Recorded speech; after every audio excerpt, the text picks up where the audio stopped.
Ang logo ay siyang tatak na karaniwang ginagamit upang makilala ang pangkomersyong pagawaan, organisasyon ng mga individual. Logo.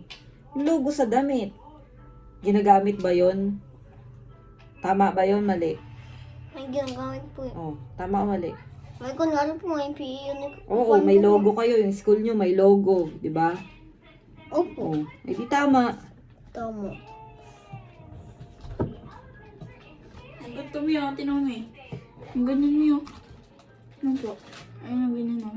Tipo 100. Yung may ilaw na keyboard tsaka mouse. May ano po yung patapong Yung basura na. Ano? Yung naka-torch ko na mo yun. sa paggawa ng logo maaring gumamit ang patapong bagay. Oo, yung hindi na ginagamit. Yan. Mali.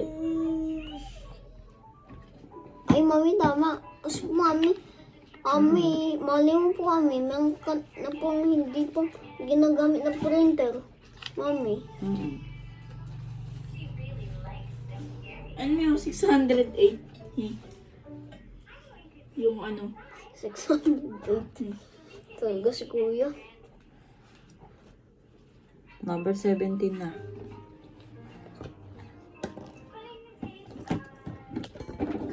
Kahit ngayon na lang may. Kahit hindi tayo magkarakay.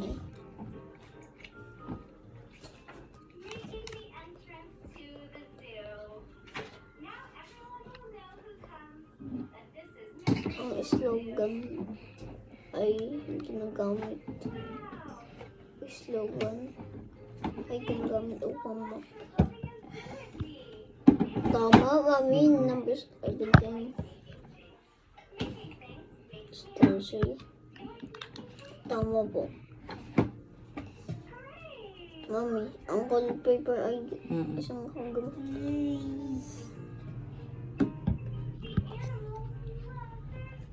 Gumuhit daw ng logo tungkol sa kapaligiran ng kalikasan sa loob ng kahon. Dali. Mami, nakaroon po mami yan. Gumawa ka dito. May Logo nakaroon. tungkol sa kalikasan o kapaligiran.